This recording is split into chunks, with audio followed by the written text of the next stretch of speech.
25 जनवरी को सरकार ने उदय कोटक को पद्म भूषण और अशोक खाडे और सत्यनारायण नुवाल को पद्मश्री प्रदान करने की घोषणा की। इन कॉरपोरेट दिग्गजों ने बैंकिंग, हैवी इंजीनियरिंग और डिफेंस इंडस्ट्री में स्टेबिलिटी, इनोवेशन और दीर्घकालिक रणनीति के नए मानक स्थापित किए हैं। ये दर्शाता है कि भारत का प्राइवेट सेक्टर अब ग्लोबल लेवल पर निर्णायक प्रभाव रखने में सक्षम है। आज कॉरपोरेट दुनिया के इस एपिसोड में हम बात करेंगे इन तीनों उद्योगपतियों की सफलता की कहानी की। भारत सरकार द्वारा 25 जनवरी 2026 को पद्म पुरस्कारों की घोषणा में जब व्यापार और उद्योग श्रेणी में महाराष्ट्र के ये तीन नाम सामने आए, तो ये केवल व्यक्तिगत सम्मान की खबर नहीं थी। ये उस बदलाव का संकेत था जो पिछले 3 दशकों में भारतीय कॉरपोरेट इकोसिस्टम के भीतर आकार ले चुका है। बैंकिंग, हैवी इंजीनियरिंग और डिफेंस मैन्युफैक्चरिंग जैसे क्षेत्र, जिन्हें कभी या तो पब्लिक सेक्टर के प्रभुत्व वाला माना जाता था या फिर आयात पर निर्भर समझा जाता था, आज निजी नेतृत्व, प्रोफेशनल मैनेजमेंट और दीर्घकालिक पूंजी के सहारे ग्लोबल कंपटीशन की ओर बढ़ चुके हैं।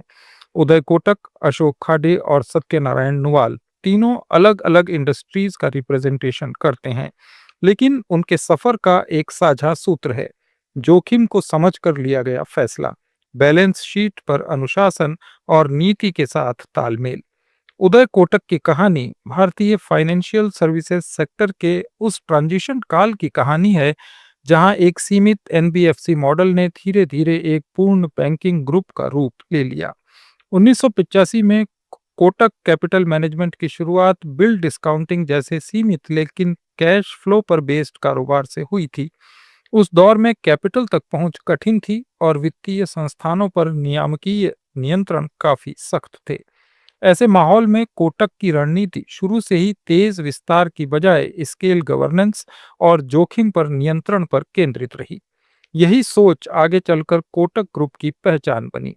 1990 के दशक में जब भारतीय अर्थव्यवस्था उदारीकरण के रास्ते पर बढ़ी, तब कोटक समूह ने अपॉर्चुनिटीज को पहचाना, इन्वेस्टमेंट बैंकिंग, स्टॉक ब्रोकिंग और ऑटो फाइनेंस में प्रवेश किया और विदेशी पूंजी के साथ साझेदारी कर अपनी बैलेंस शीट को मजबूत बनाया। ये विस्तार केवल कारोबार को बढ़ाने के लिए नहीं था, बल्कि ग्रुप को नए स्रोत देने की रणनीति का हिस्सा था।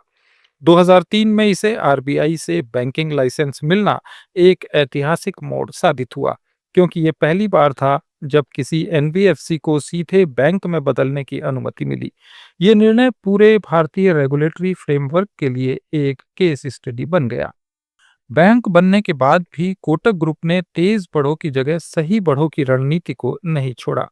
2024-25 तक पहुंचते पहुंचते कोटक महिंद्रा बैंक की बैलेंस शीट 6 लाख करोड़ रुपए से ज्यादा हो चुकी थी। ग्राहक अग्रिम और क्रेडिट सब्स्टिट्यूट मिलाकर कुल एक्सपोजर लगभग 5.4 लाख करोड़ रुपए रहा, जिससे ये स्पष्ट होता है कि कोटक बैंक अब केवल शहरी रिटेल बैंकिंग तक सीमित नहीं है, बल्कि मिड कॉरपोरेट और बड़े उद्योग समूहों के लिए भी एक भरोसेमंद फाइनेंसर बन चुका है। इस अवधि में बैंक का टर्नओवर करीब 70,000 करोड़ रुपए के आसपास रहा। वित्त वर्ष 2024-25 में कोटक महिंद्रा बैंक की नेट इंटरेस्ट इनकम लगभग 28,000 करोड़ रुपए रही, जो कोर बैंकिंग की मजबूती को दर्शाता है। इसके साथ ही mutual fund, insurance, wealth management और इन्वेस्टमेंट बैंकिंग से आने वाली फीस पर आधारित इनकम ने इस समूह को साइक्लिकल उतार चढ़ाव से सुरक्षित रखा। पूरे वर्ष में बैंक का नेट प्रॉफिट करीब 16,000 करोड़ रुपए रहा, जबकि जनरल ऑपरेशंस के आधार पर यह लगभग 13,000 करोड़ रुपए के स्तर पर बना रहा। ये अंतर इस बात का संकेत है कि बैंक की फायदा देने की क्षमता उसकी असाधारण आय पर नहीं, बल्कि नियमित ऑपरेशंस पर आधारित है। कोटक ग्रुप की सबसे बड़ी ताकत उसकी कैपिटल स्ट्रक्चर है। बेसल 3 मानकों के तहत बैंक का कैपिटल एडिक्वेसी रेशियो 23% से ऊपर और CET1 करीब 22% रहा है। एनपीए स्तर निजी क्षेत्र के औसत से नीचे बना रहा, जिससे कोटक के कंजर्वेटिव जोखिम दृष्टिकोण की पुष्टि होती है। ग्रुप के लेवल पर कोटक म्यूचुअल फंड का एसेट अंडर मैनेजमेंट करीब 6.5 लाख करोड़ रुपए तक पहुंच चुका है और कुल मैनेज्ड एसेट भी इस लगभग 6.7 लाख करोड़ रुपए के आसपास है। इस बड़े आकार के साथ कोटक ग्रुप आज केवल बैंक नहीं बल्कि एक पूर्ण वित्तीय इकोसिस्टम बन चुका है। कॉरपोरेट गवर्नेंस के स्तर पर भी कोटक ग्रुप का व्यापक प्रभाव रहा है। उदय कोटक ने चेयरमैन रहते हुए सेबी की कॉरपोरेट गवर्नेंस कमेटी का नेतृत्व किया, जिसके सुझावों ने भारत में बोर्ड ऑटोनॉमी, ऑडिट प्रक्रिया और प्रमोटर की भूमिका को लेकर नए पैरामीटर तय किए। डिजिटल बैंकिंग में कोटक 811 जैसे प्लेटफॉर्म ने युवा और शहरी ग्राहकों को जोड़ा, जबकि कॉरपोरेट बैंकिंग में मिड मार्केट और बड़े उद्योग समूहों के लिए स्ट्रक्चर्ड फाइनेंशियल समाधान डेवलप किए गए। भविष्य की रणनीति digital financial infrastructure, wealth management और ग्रीन फाइनेंस पर केंद्रित है। इसके साथ ही टेक्नोलॉजी, डाटा एनालिटिक्स और साइबर सिक्योरिटी में भी कोटक ग्रुप निवेश की योजना बना रहा है। अशोक खाड़े की यात्रा हैवी इंजीनियरिंग और ऑफशोर इंफ्रास्ट्रक्चर से जुड़ी है। उनके नेतृत्व में विकसित डास ग्रुप और डास ऑफशोर इंजीनियरिंग ने उस समय जगह बनाई जब इंडिया इस सेक्टर में बड़े पैमाने पर इंपोर्ट पर निर्भर था। डास ग्रुप ने तेल, गैस, मरीन स्ट्रक्चर और हैवी फैब्रिकेशन में एक्सपर्टीज डेवलप की और घरेलू और अंतर्राष्ट्रीय ऊर्जा परियोजनाओं के लिए प्लेटफॉर्म, जैकेट स्ट्रक्चर और प्रोसेस मॉड्यूल तैयार किए। फाइनेंशियल ईयर 2024-25 में अशोक खाड़े की लीडरशिप वाले डास ग्रुप का अनुमानित टर्नओवर 2,500 से 3,000 करोड़ रुपए के बीच रहा। इंटीग्रेटेड मैन्युफैक्चरिंग कैपेसिटी और अपेक्षाकृत कम लेवरेज मॉडल से इस ग्रुप को वैश्विक ईपीसी कंपनियों का भरोसे साझेदार बनने का मौका मिला। भविष्य में डास ग्रुप का focus offshore wind energy, green hydrogen, infrastructure और नई फैब्रिकेशन फैसिलिटीज पर है, ताकि ये पारंपरिक ऑयल एंड गैस निर्भरता से आगे बढ़ सके। अब बात करते हैं सत्यनारायण नुवाल की, जिनका योगदान इंडियन डिफेंस सेक्टर में प्राइवेट सेक्टर की भूमिका को स्थापित करने से जुड़ा है। उनकी लीडरशिप में विकसित सोलर ग्रुप, जिसमें सोलर इंडस्ट्रीज इंडिया लिमिटेड और सोलर डिफेंस एंड एरोस्पेस प्रमुख कंपनियां हैं। इन कंपनियों ने विस्फोटक, प्रोपेलेंट, ड्रोन बेस्ड हथियार प्रणाली और विशेष गोला बारूद के क्षेत्र में स्वदेशी क्षमता को विकसित किया है। ये समूह मेक इन इंडिया और आत्मनिर्भर भारत इनिशिएटिव के तहत डिफेंस मिनिस्ट्री के लिए एक महत्वपूर्ण सप्लायर बन चुका है।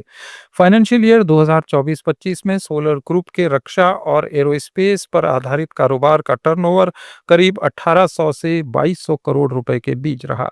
इस ग्रुप की स्ट्रेटेजी ऊंचे मार्जिन टेक्नोलॉजी इंसेंटिव उत्पादों पर केंद्रित रही है।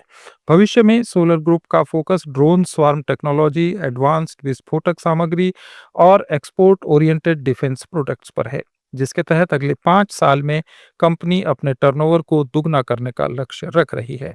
इन तीनों उद्योगपतियों को मिला पद्म सम्मान इस बात का संकेत है कि भारत में कॉरपोरेट सक्सेस का पैमाना अब केवल लाभ कमाने तक सीमित नहीं रहा है। लॉन्ग टर्म इंस्टीट्यूशन बिल्डिंग, संतुलित जोखिम प्रबंधन, नीति के अनुरूप विकास और नेशनल प्रायोरिटीज के साथ तालमेल अब उतने ही महत्वपूर्ण हो चुके हैं। ये सम्मान उस कॉरपोरेट भारत की पहचान है जो शोर और हंगामे से नहीं बल्कि फैक्ट्स, डेटा, स्टेबिलिटी और फैसलों से अपनी कहानी लिख रहा है। कॉरपोरेट दुनिया में आज इतना ही। अपडेट्स के लिए जुड़े रहिए लेट्स माइक के साथ।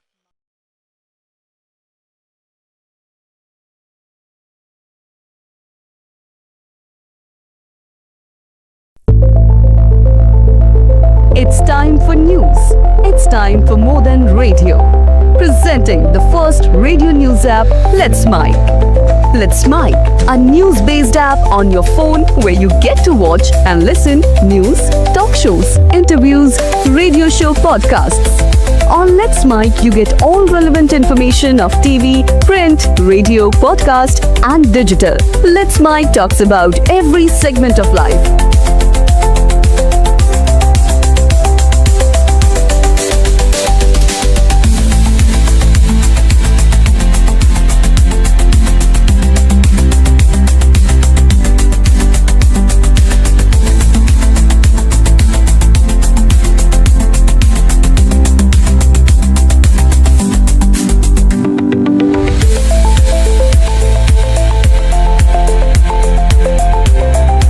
Download app now from Play Store. Available both on Android and iOS mobile phones.